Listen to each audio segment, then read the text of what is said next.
بسم اللہ الرحمن الرحیم۔ خواتین و حضرات، السلام علیکم ورحمۃ اللہ وبرکاتہ۔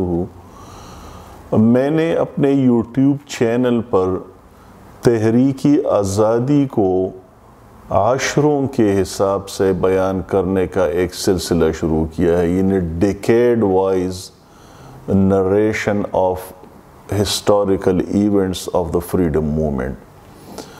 تو اس سلسلے میں ہم 2 عشرے کر چکے ہیں۔ پہلا عشرہ تھا 1857 سے 1867 تک، دوسرا عشرہ تھا 1867 سے 1877 تک۔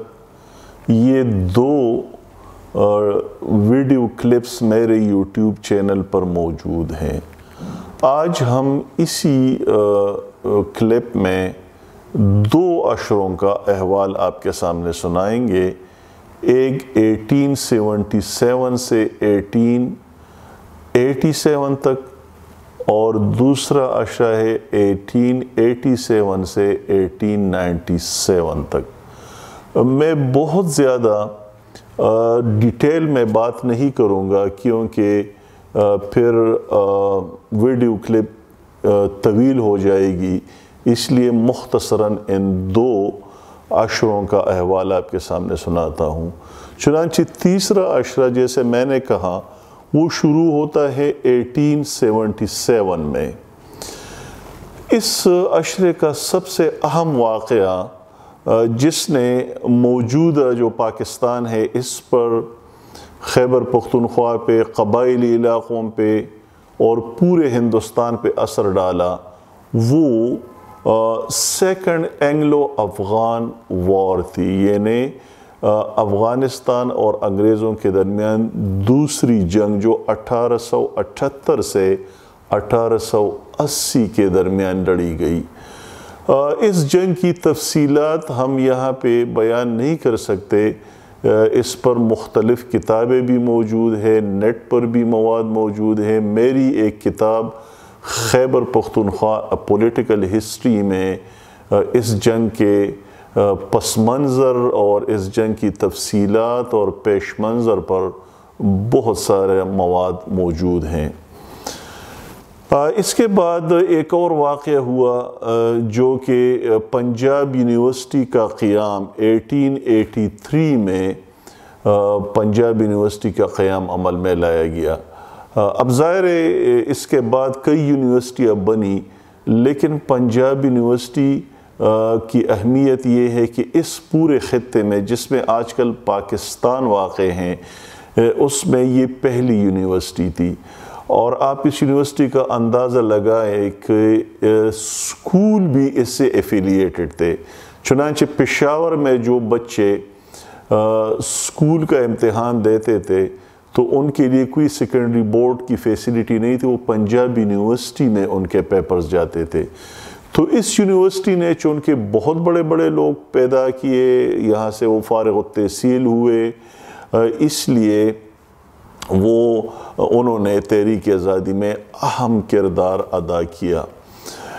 اس کے بعد سر سید احمد خان تو ہم پچھلے 2 عشروں میں بھی اس کے بارے میں بیان کر چکے ہیں، لیکن وہ تو اپنی وفات تک تحریک آزادی پر حاوی رہا۔ چنانچہ اس عشرے میں جو سب سے اہم ان کے بارے میں ایک واقعہ ہے کہ 12 جنوری 1883 کو جبکہ وہ امپیریل لیجسلیٹو کونسل کا ممبر تھا، وہاں پر اس نے ایک تاریخی تقریر کی۔ تقریر اس لیے تھی کہ اس وقت امپیریل لیجسلیٹو کونسل میں جو آپ کہہ سکتے ہیں کہ ہندوستان کی قومی اسمبلی تھی، وہاں پہ ایک بل پر بات ہو رہی تھی، لوکل گورنمنٹ بل۔ اس پہ جب بات ہو رہی تھی تو وہاں پہ سر سید اٹھے اور اس نے ایک ایسی بات کہہ دی کہ جو تحریک پاکستان کی بنیاد ٹھہری۔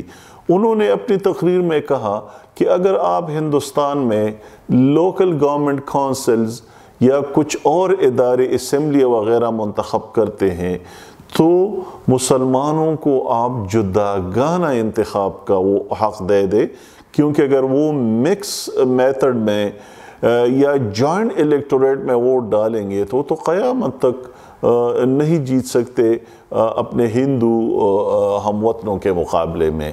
چنانچہ جداگانہ انتخاب کا پہلا نعرہ جو بلند ہوا اور ایک بہت زیادہ اہم ترین فورم پہ، وہ 12 جنوری 1883 کو سر سید احمد خان کی تقریر تھی۔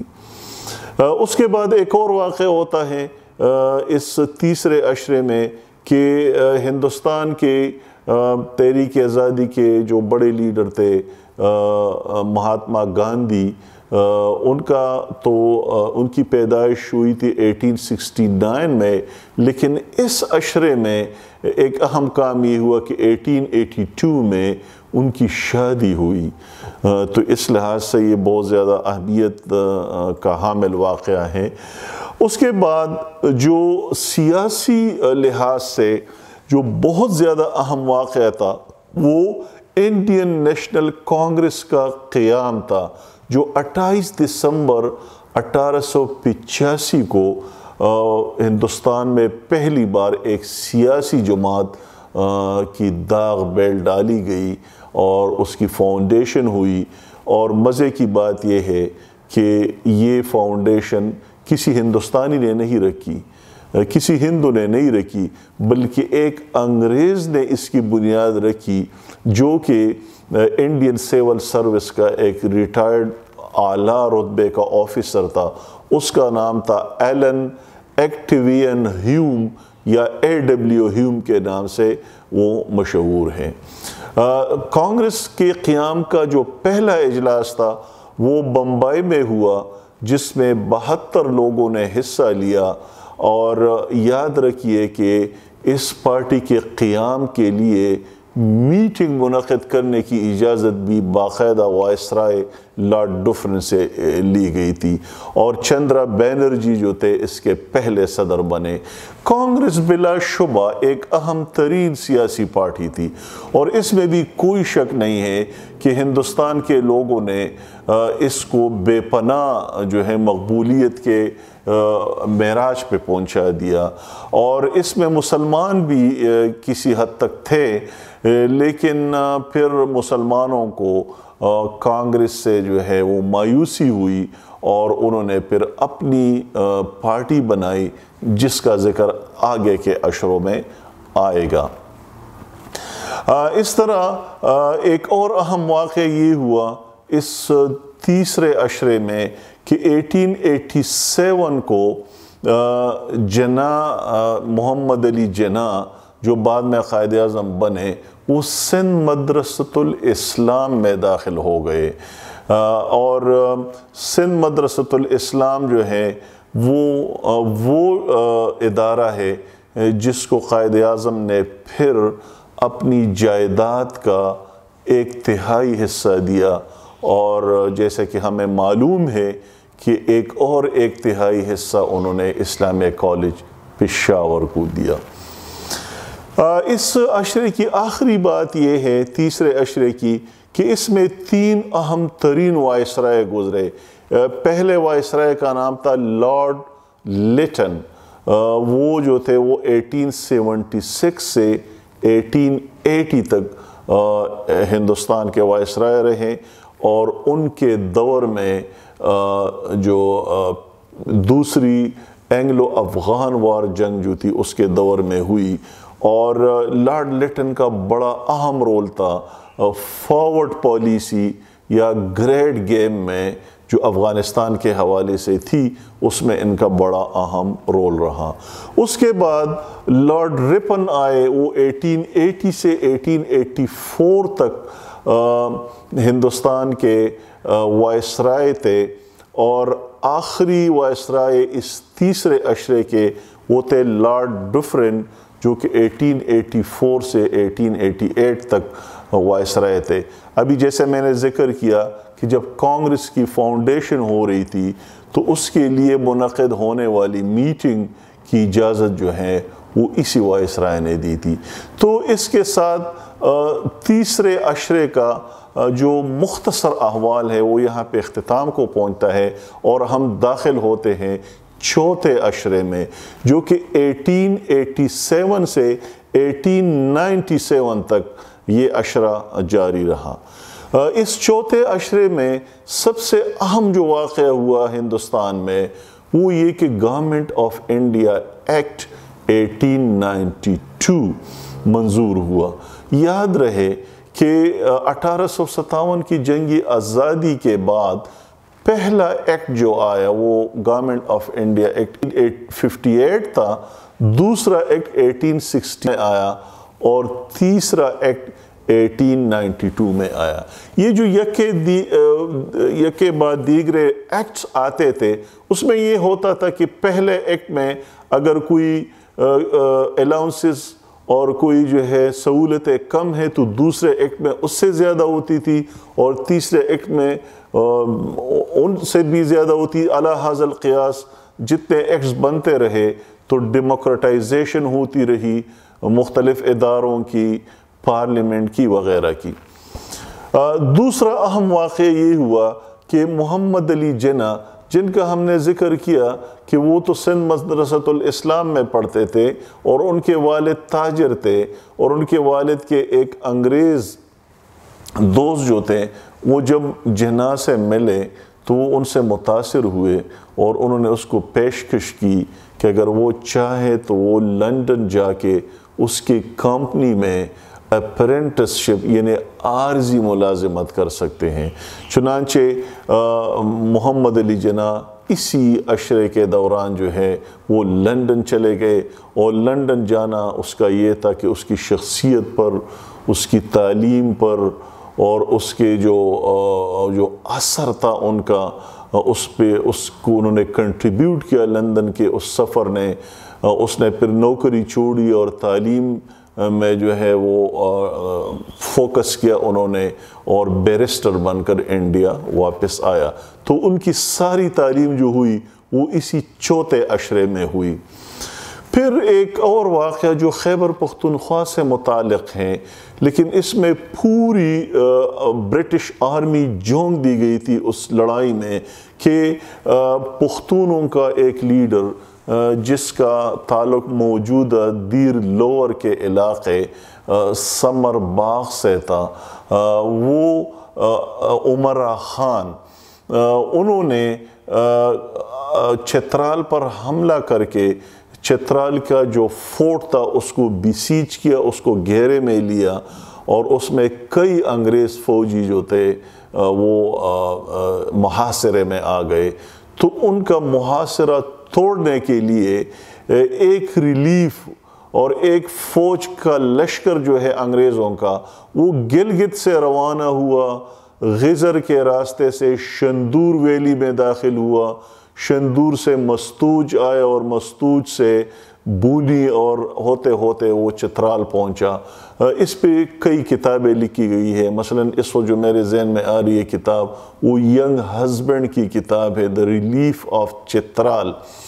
دوسرا لشکر یا دوسری ایکسپیڈیشن وہ پشاور اور مردان سے روانہ ہوئی، اور وہ مردان سے مالاکنڈ اور مالاکنڈ کے پہاڑ سے ہوتے ہوئے چترال پہنچی، لیکن اس کو راستے میں بہت زیادہ مزاحمت کا سامنا کرنا پڑا۔ تو ریلیف آف چترال جو ہے اور اس سے متعلقہ جو جنگیں ہوئی وہ بھی اس چوتھے عشرے میں ہوئی ہمارے تحریک آزادی کی۔